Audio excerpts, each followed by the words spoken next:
Sir result कब तक? 9th-10th वाले परेशान हो चुके हैं क्योंकि बहुत पहले ही लग रहा था कि दे दिया जाएगा, अभी तक नहीं दिया। परेशान होना वाजिब भी, क्योंकि 1 to 5 का रिजल्ट आ गया, 6 to 8 का रिजल्ट आ गया और काफी दिन हो गया। अब चूंकि क्या है ना, आप भी परीक्षा दे के आ जाते हैं तो आपको भी खुशखबरी का इंतजार रहता है कि जल्दी से पीडीएफ आए और उस पीडीएफ में हम सर्च करें और हमारा रोल नंबर दिखे और फिर पूरा गांव में मिठाई बांट दें। बच्चा इसी बात का इंतजार करता है, तो उसके लिए 1 घंटा जो है 1 दिन के बराबर है। कमेंट बॉक्स में पूछिएगा, बच्चे बताएंगे कि 1-1 घंटा 1-1 दिन के बराबर नहीं, 1-1 साल के बराबर कटता है, जिसका रिजल्ट आने वाला होता है। और डेफिनेट बातें होना भी चाहिए। तो आप देखिए, रिजल्ट को लेकर के मैं डायरेक्टली डेट एग्जैक्ट तो नहीं बताऊंगा, बस इतना बोलूंगा कि मुझे उम्मीद है कि कल जो 9-10 का जो रिजल्ट है वो कल तक आपको रात तक आ जाएगा, मुझे ऐसा लगता है। मैक्सिमम अगर डिले होगा तो मंगलवार तक जाएगा। उसके पीछे रीजन है, लॉजिकली बात करते हैं, क्योंकि हमें रिजल्ट जारी नहीं करना है, हम लोग का अनुमान और अपने सूत्रों के अनुसार जो खबर आती है, जो आप लोग भी बताते हैं अन्य मीडिया चैनल से जो खबर आती है, उस पर हम लोग बोलते हैं। मेरा उम्मीद है कि कल से परसों तक 9-10 आ जाएगा। रही बात 11-12 की, तो 11-12 का रिजल्ट किसी हालत में 20-21 तारीख तक आ जाएगा। उसके पीछे का लॉजिक ये है कि भाई TRE-3 की जो डॉक्यूमेंट वेरिफिकेशन का डेट है, उसमें एक चिट्ठी आई, आपने देखा भी होगा। पहले ये डॉक्यूमेंट वेरिफिकेशन जो 20 तारीख से शुरू हो रहा है, लेकिन ये सक्षमता वालों के लिए है। 23 तारीख से प्रिंसिपल वालों के लिए, सॉरी प्रिंसिपल के लिए है। और 23 तारीख से जो है ना डॉक्यूमेंट वेरिफिकेशन का डेट है कि 23 तारीख से लेकर के आपको 1 तारीख तक मैक्सिमम जो है डीवी करा लेना है। 7 तारीख तक डीवी है, लेकिन उसमें अलग शिक्षकों के लिए है। तो TRE-3 वालों के लिए 23 तारीख से डॉक्यूमेंट वेरिफिकेशन शुरू करना है, इसकी चिट्ठी आ चुकी है। तो वैसे परिवेश के अंदर में क्लियरली नजर आ रहा है कि किसी भी परिस्थिति में 23 से पहले आ जाएगा।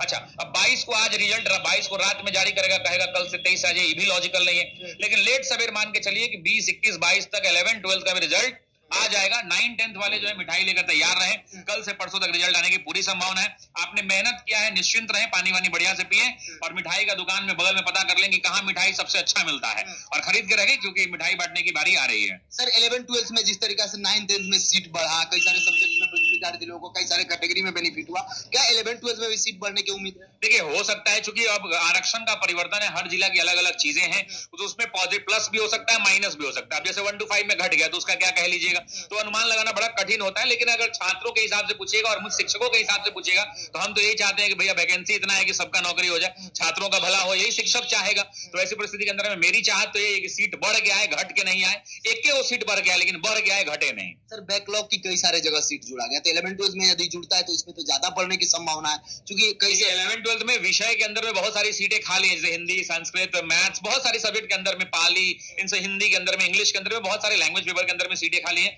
जुड़ गया है तो बच्चों के लिए काफी अच्छी बात है कि आज न कल तो आपको भरना ही है। तो ये लोग एग्जाम देवे कि IC से भर दिया जाए, भाई इनको भी मिल जाए, बस इतना। 82 वाले बहुत परेशान है। आप कई सारे स्टेट में बता रहे थे कि वहां के हाई कोर्ट ने कई सारे लोगों को आदेश दिया कि नहीं 82 वाले क्वालिफाइंग है, और सीटेट वाले जो लोगों के पास मार्कशीट आता है उसमें भी लिखा रहता है, लेकिन कई जगह से निकाला गया। क्या ये समस्या है? पता नहीं, इसमें एक बार शिक्षा विभाग को इसमें क्लैरिटी के साथ चीजें जारी कर देना चाहिए कि कोर्ट बहुत अन्य राज्यों में फैसले हैं, आपने भी बताया। उसके साथ साथ एक मैंने चिट्ठी भी देखी थी जो आपने दिखाई थी, वो मुंगेर वाली चिट्ठी थी शायद, उसमें लिखा हुआ था कि 82 वाले मान्य है। और वो जो चिट्ठी एक वायरल हो रही है उसके बाद की डेट की चिट्ठी है, जहां तक मुझे याद है। तो एक बार क्लैरिटी आ जाना जरूरी है और मुझे लगता है कि 82 नंबर वाले सेफ हैं, ज्यादा चिंता करने की आवश्यकता नहीं है। कुछ ना कुछ उनके पक्ष में ही फैसला आएगा। लेकिन अगर आधिकारिक रूप से सूचना आ जाती, मेरे और आपके कहने से बढ़िया है कि ऑफिशियल कुछ नोटिस आ जाए तो बच्चे थोड़े रिलैक्स हो जाए, लेकिन उतने घबराने की आवश्यकता नहीं, क्योंकि अन्य राज्यों में भी ऐसा हुआ है। सर 2 प्रकार के विद्यार्थी मिल रहे हैं, कोई वीडियो डालिए तो कॉल कर रहे हैं 23-25 वालों से क्या दिक्कत है, कोई 22-24 वालों से क्या दिक्कत है, स्टेट ले लिया जा रहा है, कोई बोल रहा है नहीं हमको स्टेट में शामिल कर। इन दोनों विद्यार्थी का मांग। देखिए, प्रॉब्लम यह है कि लोग जान रहे हैं कि चुनाव आने वाला है और चुनाव के पहले अगर कोई बड़ी वैकेंसी जो दिखेगी वो TRE-4 की ही दिखेगी, उसके अलावा और हजारों और लाखों की संख्या में कोई वैकेंसी दिखने वाली नहीं। अब उन बच्चों को ये लग रहा है कि हमारा कौन सा गलती है भाई, कि बहुत बच्चे तो कमेंट करके ये भी मुझे हमारे ऑफिस में भी फोन आता है, लोग कहते हैं कि भाई सर हम लोग का क्या गलती हो गया, सब अभी ये भर देगा, हम लोग के लिए कुछ बचा के रख ले। लेकिन अब बचा के रखने वाले के लिए ना हम बोल सकते हैं, लेकिन आप बोल सकते हैं। हम इतना कह सकते हैं बिहार में शिक्षा को सुदृढ़ करने की कार्रवाई जो चल रही है, जिस तरह से चल रही है, वो काबिले तारीफ है। और बिहार भारत का एकमात्र ऐसा राज्य है जो लाखों की संख्या में वैकेंसी देता है। तो इस परिस्थिति में हम लोग निवेदन और आदर यही कर सकते हैं कि भाई बच्चों का ध्यान रखा जाए। अनुपात अगर पूरा हो रहा है तो और थोड़ा अच्छा अनुपात कर लीजिए, ताकि बच्चों को फोकस करके पढ़ाया जा सके। क्योंकि अगर शिक्षा अगर मजबूत बिहार की हो गई, सरकारी विद्यालयों की, तो वो दिन दूर नहीं होगा जब बिहार राष्ट्रीय पटल पर अपना झंडा लहराएगा। सर लगभग इस बार देखा जाए स्टेट का जो रिजल्ट आया उसमें 10 से 20 हजार ऐसे विद्यार्थी हैं जो बिहार के हैं, उनको डोमिसाइल ऑफ बिहार डालना चाहिए, उसमें नो किए जिसके कारण वो बाहर हो गए हैं। इसमें सर तो स्टेट पहले होना चाहिए या नहीं? देखिए मेरा ये कहना है कि स्टेट मैं इस बिना पे नहीं कहूंगा कि उनकी गलती हुई है इस वजह से होना चाहिए। मैं ये लॉजिक कह सकता हूँ कि साल में 2 बार स्टेट कराने का प्रावधान किया गया था। तो मुझे लगता है कि जब इतना बड़ा आयोग है और इतने बड़े चेयरमैन हैं तो उनको अपनी बातों पर अडिग रहना चाहिए और एक बार करा दे। भाई मान लीजिए कोई नौकरी तो आपसे मांग नहीं रही है, एक पात्रता परीक्षा है और पात्रता परीक्षा के लिए अगर वो एलिजिबल होते हैं तो उस पात्रता परीक्षा को करा देना चाहिए। ऐसा नहीं कि वो नौकरी मांग रहे, ज्वाइनिंग लेटर तो मांग नहीं रहे। तो ऐसी परिस्थिति में एक बार टीआरई 4 से पहले स्टेट की परीक्षा देगा, जिसका नंबर आएगा वो पास करेगा, जिसका नहीं आएगा वो नहीं करेगा। कल भी एक चला कि फिर से कंप्यूटर शिक्षक बहाल होंगे 6 to 8 में, 6 to 8 लेकिन वो कैसे होंगे? मेरा 2 बात कहना है कि भाई जब 6 to 8 में आपको कंप्यूटर टीचर बहाल करना है तो फिर बीटेट कराना पड़ेगा आपको। तो बीटेट अलग ही, अगर बहाल करना है तो बीटेट करा लिया जाए, देर करने से कोई फायदा नहीं है। मेरा ये कहना है कि ऐसा ना हो पिछली बार की तरह, याद होगा स्टेट हुआ, फॉर्म आया, हमको याद है फॉर्म आया 4 दिन के 5 दिन के अंदर में, 1 सप्ताह में परीक्षा भी करा ली गई, हाँ, और 48 घंटे में रिजल्ट भी आ गया। तो वैसी परिस्थिति ना बने, बच्चों को टाइम पर रेट मिले, उनको पढ़ाई करने का मिले, अपने आप को प्रिपेयर करने का टाइम मिले। तो ऐसी परिस्थिति के अंदर मुझे लगता है कि स्टेट का अगर घोषणा करना है तो अभी से कर दिया जाए, बीटेट करा लीजिए। अगर कंप्यूटर टीचर देना है, लाइब्रेरियन की वैकेंसी बहुत दिनों से पेंडिंग है, उसको भी जारी कर दीजिए। भाई जब दे रहे हैं तो सबको खुशियां दीजिए, एक के साथ प्यार, दूसरे के साथ दुर्व्यवहार, ये अच्छी बात नहीं है। सबके साथ प्यार दिखाइए, आपके लिए पूरा बिहार आपका है और बिहार के आप माननीय नेता हैं, बिहार के आप मंत्री हैं। तो ऐसी परिस्थिति के अंदर में सबके ऊपर प्यार दिखाइए। और मेरा तो निवेदन है कि लाइब्रेरियन हो, कंप्यूटर टीचर हो, योगा टीचर हो, फिजिकल टीचर हो, इन सब की जो रिक्तियां हैं इसको अधिक शीघ्र भर दिया जाए ताकि घर में खुशियां ही फैले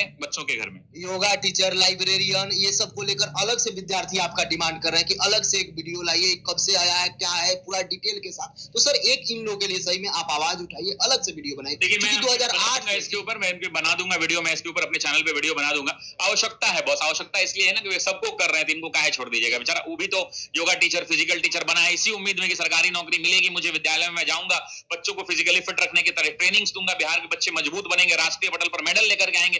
कौन राज्य ऐसा है? देखिए एक बच्चा क्रिकेटर जो अभी सेलेक्ट हुआ, उसको माननीय नीतीश कुमार हमारे मुख्यमंत्री जी ने बुलाकर सम्मानित किया, 1 करोड़ 10 लाख में वो लड़का बिका। तो वैसे खजाने हैं हमारे बिहार के अंदर में, तो उनको ट्रेनिंग की आवश्यकता है। सरकारी विद्यालयों में अगर बल्ले और बॉल उपलब्ध करा दिया और क्रिकेट नहीं सिर्फ सारे खेलों में अगर बच्चों को बढ़ा बढ़ाया जाए तो वो दिन दूर नहीं होगा जब भारत का जो है जो ओलंपिक का जब मेडल लिस्ट जारी किया जाता है तो देखिएगा भारत हमेशा कभी भी टॉप पे नजर नहीं आता है। चाइना और यूएसए जैसे देश होते हैं उनके अंदर में 50-50, 60-60 गोल्ड मेडल होते हैं उनके देश में। भारत की आबादी दुनिया में सबसे ज्यादा आबादी में से एक है हमारी आबादी। अगर बिहार के सरकारी विद्यालयों में ये शुरू हो गया तो वो दिन दूर नहीं है जब ओलंपिक के मेडल लिस्ट पे हमारे बिहार के लोग और भारत का झंडा जो है ऊपर लहराना शुरू हो जाएगा, क्योंकि इनको ट्रेनिंग की आवश्यकता है। बच्चा पढ़ाई छोड़कर भाई उस पर पढ़ाई करेगा, बेसिक अपना उस पर कॉन्सेंट्रेट करेगा जिसको है, तो इनकी टीचर की बहाली होनी चाहिए। यदि इसके बावजूद भी किसी प्रकार का कोई कंफ्यूजन हो तो आप कमेंट सेक्शन में जरूर कमेंट करें। जो भी विद्यार्थी देख रहे हैं फिर से बोलूंगा चैनल को सब्सक्राइब कर लें, लोगों में शेयर करें। जय हिंद।